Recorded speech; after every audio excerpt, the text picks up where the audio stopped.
Hello! So দেখো আমার হাতে এটা কি? এটা হচ্ছে একটা Android ট্র্যাকার। এটা দিয়ে আমি তোমাদের ভাইয়াকে ট্র্যাক করি।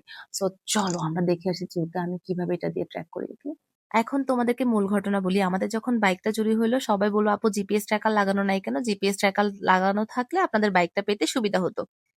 তারপর ভাবলাম নতুন বাইকটা কেনার পরে জিপিএস ট্র্যাকার লাগাবো। এরপর ইস্যুস হলো জিপিএস ট্র্যাকার যেহেতু বাইকের ওয়্যারের সাথে কানেক্টেড থাকে, সো ওয়ারেন্টি ক্লেম করতে পারবো না। ওয়ারেন্টিটা আমাদের ভয়েড হয়ে যাবে। দ্যাটস হোয়াই আমি আসলে খুঁজছিলাম যে এমন কিছু যেটা কানেক্ট বাইকের সাথেই থাকবে, আমিও ট্র্যাক করতে পারবো, বাট বাইকের ওয়্যারের সাথে কোনোভাবে কানেক্টেড থাকবে না। দেন আমি খুঁজে পেলাম হচ্ছে এই অ্যান্ড্রয়েড ট্র্যাকারটা। এইটা অ্যাপেলের এয়ারটেগ এর মতোই একটা অ্যান্ড্রয়েড ট্র্যাকার।